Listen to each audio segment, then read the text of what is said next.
Hey, hello. It is Josh Bow for Pod Maverick and MavsMoneyball.com. As you can tell, it is just me. Kirk, our fearless leader, is having some technical issues with his audio equipment, and he's trying to solve it right now. But I told it is a preseason game, so let's not let's not go too nuts. So I'm gonna record. It's already almost 10 o'clock local time here in Texas. Mavericks' second preseason game was just wrapped up about a half hour or so ago. And hey, it's preseason. We're working through all the kinks. I've been out of commission for a while, so let's just let Kirk have the night off while he figures out his audio issues, and we'll be ready for the regular season because that's when it counts, right? So Mavericks lose their second preseason game to the Utah Jazz 107-102. It was not the most compelling game. I thought the first game against Memphis was more interesting and maybe a little bit more entertaining. This game, Mavericks were a bit more sloppy. 17 turnovers. Um, Defensively, did not look as sharp as maybe they could have. Jazz got a lot of points in the paint and scored at the rim with some dunks and layups and dribble penetration. But there was obviously some things. I mean, it's preseason and there's no Luka Doncic, no PJ Washington, but the Mavericks did play the most starters they've played so far in the preseason. They played Kyrie Irving. They played Klay Thompson. So Klay Thompson made his debut in a Mavericks uniform for the first time. And they looked pretty good. Kyrie had a pretty decent game, 12 points on 11 shots, 6 of 11 from the field. Didn't make any of his threes, but he was 6 of 7 on his 2-pointers, looking like the Kyrie from last season. And it was good to see Kyrie, if only because he did have that broken hand in the summer, so did not really see any ill effects of that. So Kyrie Irving looked good. And then, of course, Klay Thompson's debut. He started off, I think he missed his first couple shots, which is whatever. I think it was more just seeing him on the floor, seeing how he moved, and seeing how he was used. That was probably the most exciting part of this preseason game to me. Klay's defense was pretty admirable for a preseason game. I know it's the Jazz and I know it's preseason, but he was moving around pretty well. Our man Panda Hank on YouTube put together a little compilation. I don't know if it's on YouTube, but he put a little compilation of Klay's defense on Twitter, and I thought it looked pretty good. What really excited me was something that this isn't really a surprise with Klay's offense, as other very smart basketball people have noted this before the preseason started, before training camp started, was the way Klay's passing could be utilized in this Mavericks offense with these Mavericks rim running bigs and Derek Lively and Daniel Gafford. Because Klay Thompson has a proclivity of, when he comes off those screens, those off ball screens, those pin downs, curling towards the nail or curling towards and above the break three. He loves that little drop bounce pass to the big that's screening for him. And he did that a couple times tonight. He did one where he came off a screen and kind of gave the hockey assist, and Lively got a dunk. And generally moving pretty well. The Mavericks, there was a lot of, consternation from some national media people about how the Mavericks offense would accommodate Klay Thompson and all his off-ball movement, not understanding that the Mavericks have been using Tim Hardaway Jr. in that off-ball movement shooter role for like the last 4 years. And the Mavericks can just plug Klay into all the stuff that they were doing with Tim Hardaway Jr., except now they've got, no disrespect to Tim Hardaway Jr., they've got an undoubtedly more talented player in that role. So Klay in this Mavericks offense, that never was really a concern for me. If anything, the concerns for Klay were going to be defense, and then how he would just kind of fit in the totem pole, considering how he felt a little disrespected in Golden State. And so far, so good. He's moving pretty well. And again, seeing the off-ball movement, seeing the passing that he can bring from those pin downs is going to open up a level of the Mavericks offense that they just never really had. All due respect to Tim Hardaway Jr. and the career years he had in Dallas, really the best years of his career were in Dallas. He just was not a big passer. So that's an aspect of their Mavericks offense they never had before. Like someone that can not only be a movement shooter off the ball, but that make reads and passes to cutting big men, or to your big men that's setting the screen, those one-touch passes. that's exciting, and it's something the Mavericks. It's a dynamic to the Mavericks offense they never really had before. Klay had 3 assists in 18 minutes. It was fun to watch. The team was a minus 19 in his 18 minutes, but again, with Kyrie and Klay, this was their first preseason game. Kyrie broke his hand in the summer. This was just an ease-in warm-up game, and just seeing how the Mavericks use Klay, I think that's pretty encouraging for what they're going to be doing for the rest of the season.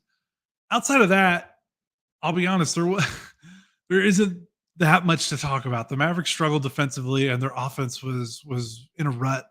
They started Omax Prosper and Derek Lively and Spencer Dinwiddie as the other three starters.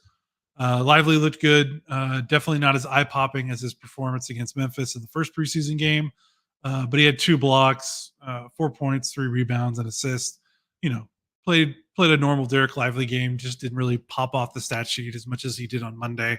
Omax Prosper got the start. JC Kidd has been trying to give Prosper minutes along with the main starting rotation players. He did that last season as well. I think Prosper started the first preseason game last year because I think Kidd just wants to get a look with how Prosper looks among starters and other big minute players. And Prosper, it was a mixed bag.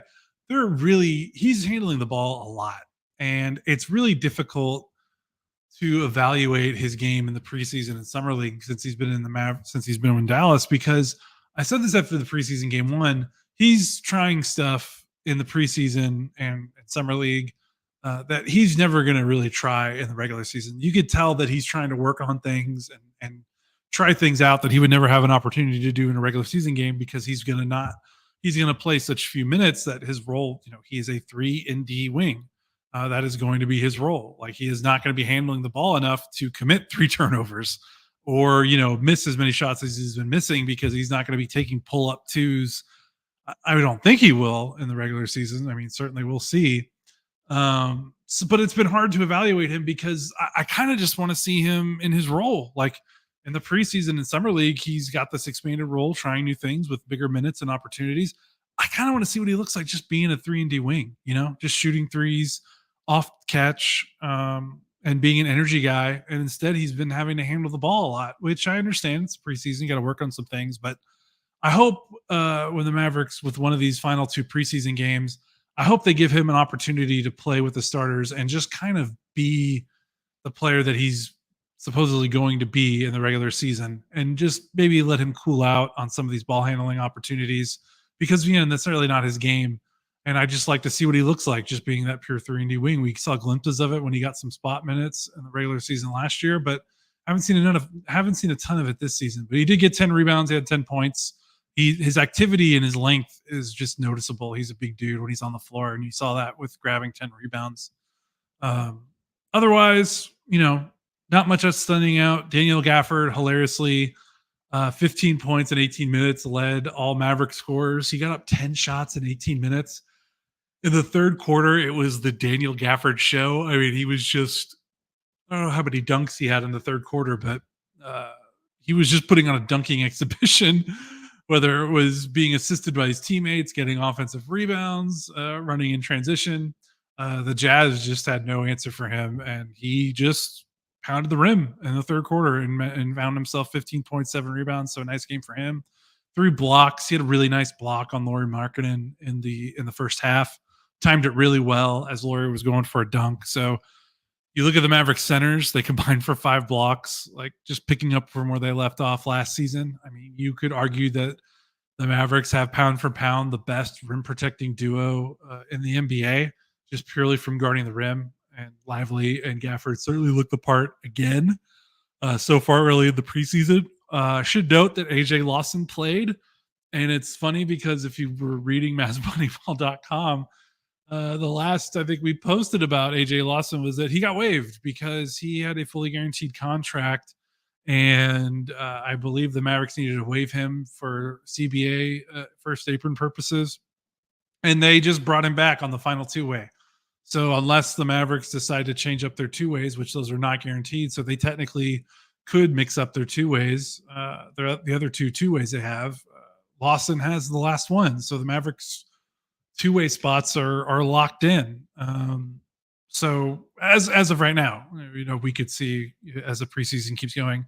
Obviously, Jazzy and Gortman has made an impression. Didn't have as great as a game as he did against Memphis, but still was solid enough tonight. 6 points in 18 minutes on 3 of 6 shooting, 2 assists, just 1 turnover. Emmanuel Miller, who was kind of my favorite to get one of those two-way spots, had a good game 1 against Memphis. Didn't really do much in his 7 minutes tonight, as the Mavericks did play more of their top of the rotation players at this game with Klay, with Kyrie starting, and then they played Lively and Gafford into the third quarter. So there just wasn't as many minutes. Interestingly enough, Utah played a lot of their starters into the third quarter and even the fourth quarter. I think Laurie Markkinen played 29 minutes. Taylor Hendricks played 34. That's about right. Colin Sexton played 26. Jordan Clarkson played 22. So some of their veterans got some minutes tonight. I'm especially surprised that Markkinen played 29 minutes. I can't remember the last time I saw like a big time starter play fourth quarter minutes in a preseason game. That's not like the last preseason game. So maybe the Jazz were using this. Maybe this is their dress rehearsal game, so to speak.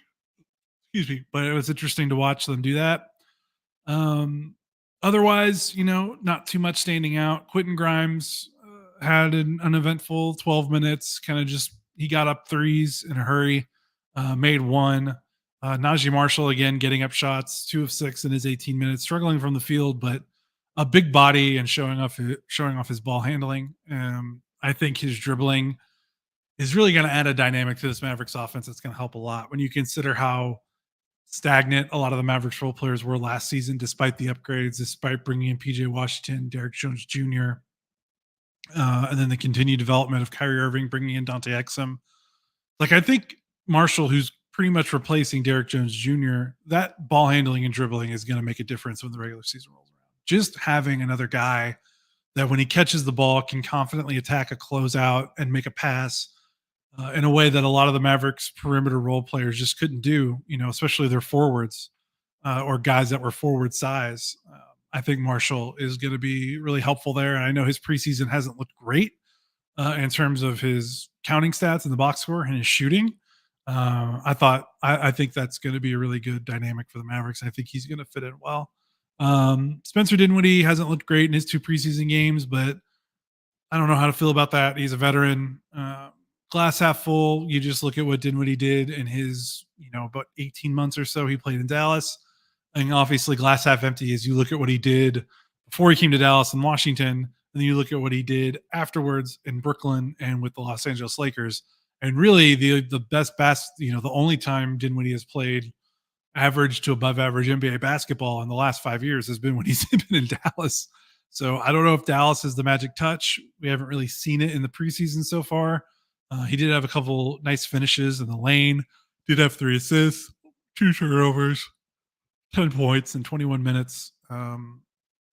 We'll see. Him and Jaden Hardy are going to be the guards to get those backup minutes with Dante Exum, who it was announced, I think after the last preseason game. I can't remember if we talked about on the pod. He underwent his wrist surgery, so he'll be out for 3 months. So Dinwiddie and Hardy are going to be the ones that probably get the call to fill in that spot for Exum. Hardy, not as clean of a game as he had against Memphis. He did score 12 points, but it was on 3 of 11 shooting.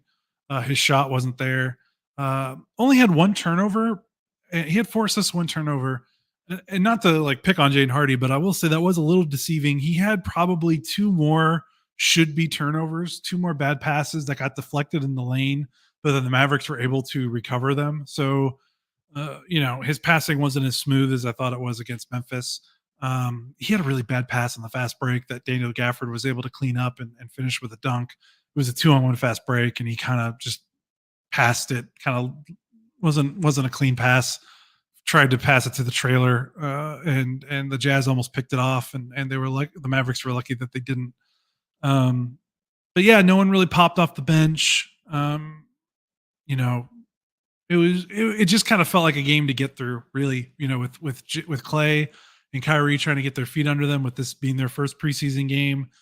Still no Luka Doncic. We're probably not going to see Luka this preseason. I think Jason Kidd said before the game they would love to get him in maybe for the last game, but he's definitely not playing in the next preseason game, and they're hoping maybe he can play in the last one. But I wouldn't necessarily count on it. I don't think the odds are too good.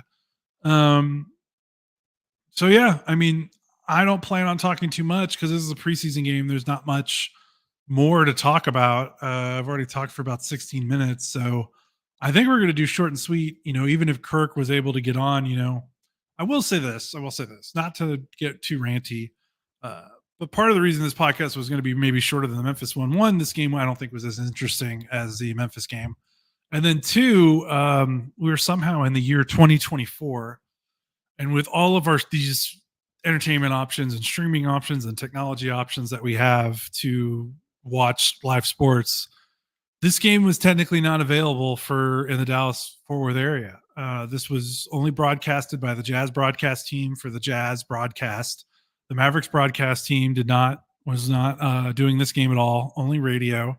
And the only way to watch this game was if you had NBA League Pass or illegal streams. And I watched it on a legal stream because I don't have League Pass because I just don't.